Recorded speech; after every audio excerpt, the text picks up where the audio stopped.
Hey, how are you? Kali ini saya ingin membahas soal agama, subjektivitas agama.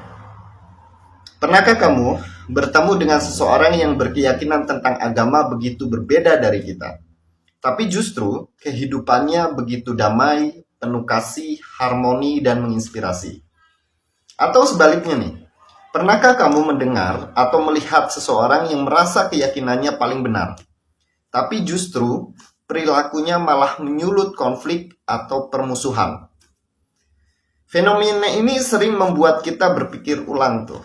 Apa sebetulnya makna dari agama dan bagaimana kita seharusnya memahaminya? Agama pada dasarnya adalah wilayah yang sangat personal yang ia menyentuh inti dari terdalam dari siapa diri kita. Bagaimana kita melihat dunia dan apa tujuan hidup kita sesungguhnya di dunia. Dalam istilah yang lebih sederhana, agama adalah subjektivitas, bukan dalam arti mengabaikan logika ya enggak, tetapi dalam pengertian bahwa apa yang kita yakini benar tentang agama adalah cerminan dari pengalaman diri kita, pemahaman, dan perjalanan spiritual kita masing-masing. Setiap orang memiliki perjalanan spiritualnya yang unik. Apa yang dirasakan sebagai benar bagi seseorang belum tentu dirasakan sama oleh orang lain. Misalnya contoh begini. Bagi seseorang, meditasi mungkin menjadi cara mendekatkan diri kepada Tuhan. Sementara bagi yang lain, doa secara verbal adalah bentuk komunikasi yang sangat bermakna bagi mereka. Nah, ada yang lainnya juga, mungkin ibadah fisik adalah bentuk kebenaran dalam mendekatkan kepada Tuhan. Tapi ada seseorang yang lain tanpa doa dan tanpa ibadah, tetapi laku baik di dunia adalah caranya mendekatkan diri kepada Tuhannya. Semua itu valid karena masing-masing dirasakan benar dalam pengalaman batin mereka masing-masing. Namun subjektivitas ini seringkali salah dipahami. Kita cenderung melihat keyakinan orang lain melalui kacamata keyakinan kita sendiri. Lalu menilai tuh, apakah itu benar atau salah dari kacamata kita. Padahal, kebenaran dalam konteks agama tidak bisa diukur dengan alat ukur yang seragam. Ia lahir dari kedalaman hati dan pengalaman individu masing-masing. Salah satu contoh menarik adalah ketika saya berbincang dengan seorang teman yang ateis tuh.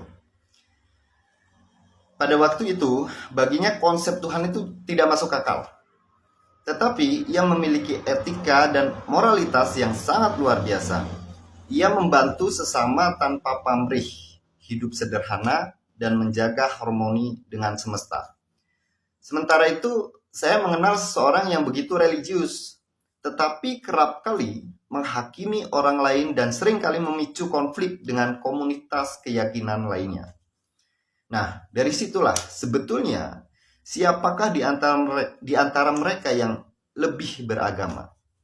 Pertanyaan ini menggugah kesadaran saya bahwa agama bukan sekedar soal ritual atau doktrin, melainkan tentang bagaimana keyakinan itu mempengaruhi tindakan kita.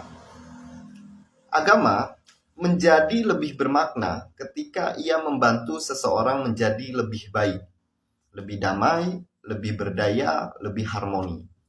Keyakinan subjektif yang dimiliki seseorang seharusnya mengarahkan dirinya untuk hidup dengan cara yang lebih bermakna.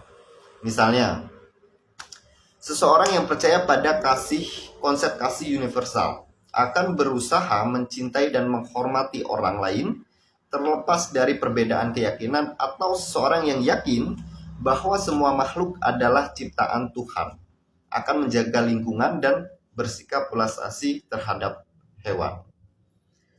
Keyakinan yang seperti ini bukan hanya membuat hidup seseorang lebih baik, tetapi juga berdampak positif pada orang lain. Ia menjadi inspirasi membawa harmoni dan memperluas kebaikan. Inilah esensi dari agama yang memberdayakan.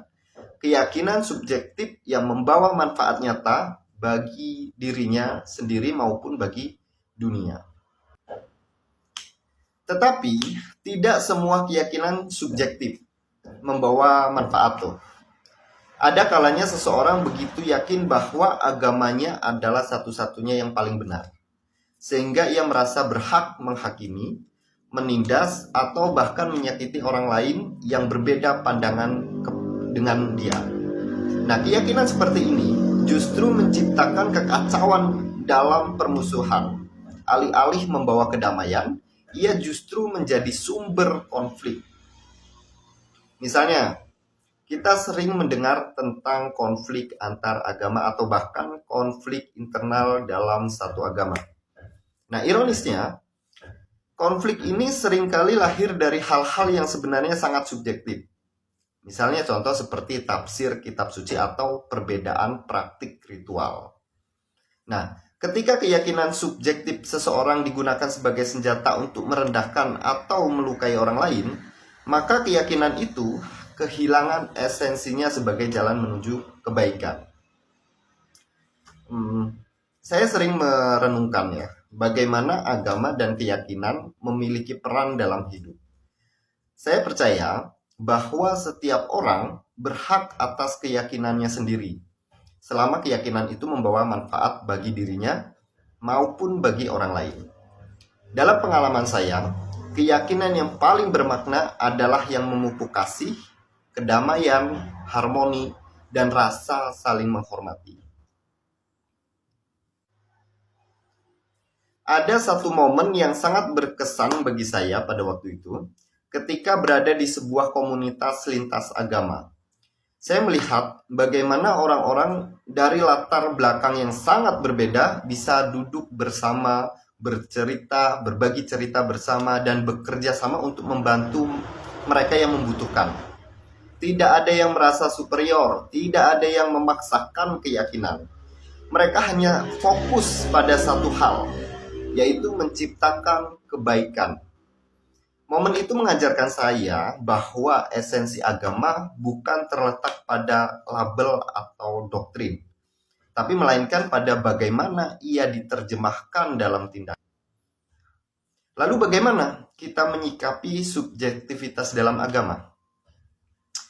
Saya percaya bahwa jalan tengah adalah kuncinya. Kita perlu menghormati keyakinan orang lain, sekaligus menjaga agar keyakinan kita sendiri tidak merugikan orang lain. Ini bukan berarti kita saling mengabaikan nilai-nilai yang kita pegang. Tidak. Tapi justru ini berarti kita berusaha untuk lebih bijaksana, lebih terbuka, dan lebih fokus pada esensi agama, yaitu cinta, kasih, kedamaian, dan